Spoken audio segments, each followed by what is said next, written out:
Aditya L1 पर इसरो ने दी बड़ी खबर। धरती की दूसरी कक्षा में आदित्य ने लगाई छलांग, सूर्य की ओर बढ़ाया एक और कदम। लेकिन क्या आप जानते हैं इसे किसने बनाया? आज हम उस मुस्लिम महिला के बारे में बताएंगे, जानकर आप दंग रह जाएंगे।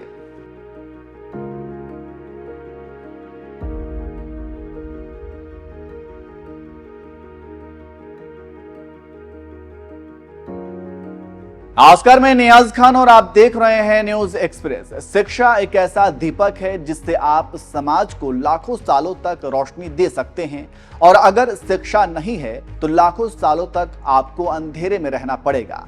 शिक्षा ही एकमात्र साधन है जो आपको समाज से लेकर उस जगह पर आपको इज्जत दे सकता है। अगर आपने शिक्षा हासिल की है, इसका तोड़ नहीं।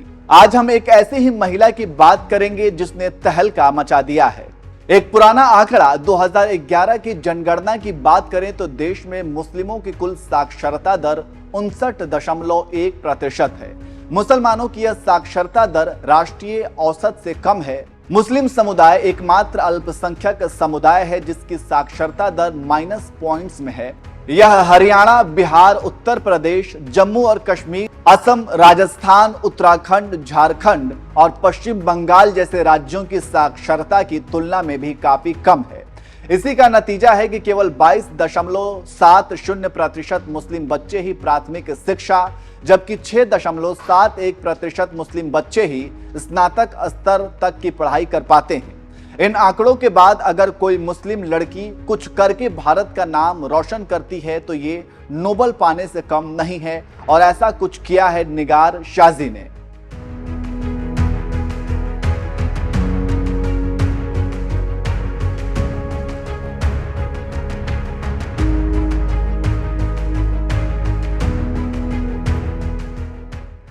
नाम निगार शाजी, जन्म स्थान तमिलनाडु तेनकाशी जिले की रहने वाली हैं।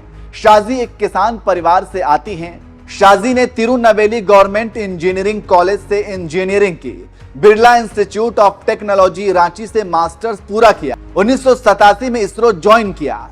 शाजी ने अंतरिक्ष एजेंसी में संचार, उपग्रह डिजाइन और नियंत्रण पर काम किया। भारतीय remote sensing satellite resources 2A की एसोसिएट प्रोजेक्ट डायरेक्टर भी थी। शाजी के पास 35 सालों से अधिक का अनुभव है। नासा और यूरोपीय अंतरिक्ष एजेंसी समेत कई अंतरिक्ष एजेंसियों का भी दौरा किया है। निगार शाजी का नाम तब उछला जब शनिवार को श्रीहरिकोटा से आदित्य L1 के सफल लॉन्चिंग के तुरंत बाद निगार शाजी चर्चा में आ गई। निगार शाजी आदित्य L1 परियोजना निदेशक के तौर पर पिछले 8 साल से मिशन को संभाल रही थी। आदित्य L1 की सफल लॉन्चिंग के बाद निगार शाजी ने इसरो चीफ एस सोमनाथ और डायरेक्टर्स को उनकी टीम पर भरोसा करने के लिए धन्यवाद किया। It's a dream come true for team Aditya L1, and I'm extremely happy that Aditya L1 is injected in the intended orbit flawlessly by PSLV as always. And Aditya L1 solar panels are deployed. And the spacecraft will be normal. And Aditya L1 has started its 125 days of long journey towards L1. We have our Earth burns to rise the orbit, and followed by the trans L1 injection, and finally insertion into the halo orbit in the Sun Earth Lagrangian point L1. Once the Aditya is commissioned, it will be an asset to the heliophysics of the country and even to the global scientific fraternity. And I take this opportunity to thank Chairman ISRO, Director URSC, former Director URSC, and all the Center Directors for their support and guidance for making this mission possible.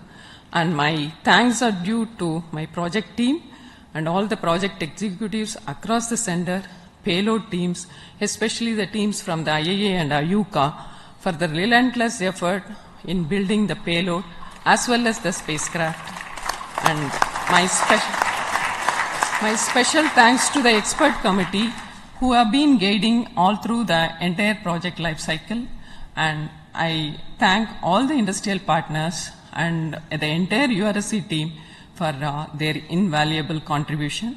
And I feel really honored and privileged to be part of this mission. And at this juncture, I would like to remember Professor U.R. Rao, who sowed the seed for this mission, and looking forward for a successful halo orbit insertion and further great science output from the Aditya L1 mission. Thank you all. तो सुन लिया आपने क्या कह रही हैं निगार। अब हम उसको ट्रांसलेट करके बताते हैं कि आखिर क्या बोला निगार ने।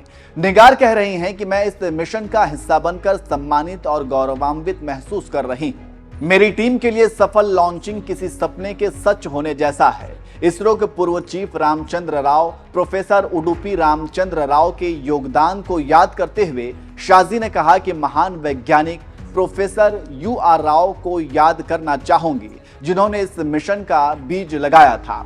उस विशेषज्ञ समिति को भी धन्यवाद दिया जो पूरे मिशन में परियोजना टीम का मार्गदर्शन कर रही है। U.R. राव को प्यार से भारत के उपग्रह कार्यक्रम का जनक कहा जाता है, जिनके नाम पर बेंगलुरु उपग्रह केंद्र का नाम रखा गया है। शाजी को लेकर भाई शेख सलीम कहते हैं कि परिवार को उनकी बेटी बहन की उपलब्धियों पर बहुत गर्व है। हम सुबह से ही तनाव में थे क्योंकि हम जानते थे कि चीजें कभी भी गलत हो सकती हैं, लेकिन जब हमने सफल लिफ्ट ऑफ देखा तो हमें राहत मिली। सलीम ने कहा कि अपनी बहन को मंच से भाषण देते देखना हमारे लिए गर्व का क्षण था। उन्होंने कहा कि शाजी अपने स्कूल के दिनों से ही एक प्रतिभाशाली छात्रा थीं। इसके साथ ही साथ इस परियोजना को लेकर देश के 140 करोड़ जनता का ध्यान इन दो महिलाओं पर था। उनमें से एक शाजी थी और दूसरी थी अन्नापूर्णी सुब्रमण्यम। अब हम उनके बारे में कुछ बताएंगे। मीडिया में छपी खबरों की माने तो अन्नापूर्णी सुब्रमण्यम का भी सूर्य मिशन में बड़ा योगदान है और ये शाजी के साथ एक और महिला वैज्ञानिक का सूर्य मिशन में बड़ा योगदान था। Annapurni Subramaniam Indian institute of astrophysics की डायरेक्टर हैं। इसी इंस्टीट्यूट ने आदित्य L1 मिशन का प्रमुख पेलोड डिजाइन किया है, जिससे कि सूर्य का अध्ययन किया जाएगा। सुब्रमण्यम केरल के पलक्कड़ जिले में एक गांव की रहने वाली हैं। उनका परिवार संगीत से संबंध रखता है। हालांकि उन्होंने IIA से फिजिक्स में PhD की है। आदित्य L1 मिशन में लगे VELC का डिजाइन उनके ही नेतृत्व में तैयार किया गया है। यह एक क्रोनोग्राफ है जो कि सूर्य ग्रहण के दौरान भी सूर्य को देखता रहेगा। इस मिशन के जरिए पहली बार संभव होगा कि हम सूर्य के अंदर झांक कर देख पाएंगे। तो आप समझ गए होंगे कि कैसे आदित्य L1 को बनाने, भेजने और उसके बारे में सोचने का काम महिलाओं ने किया है और अब देखना है कि आगे क्या मिलता है और उससे देश और दुनिया को कितना फायदा होता है।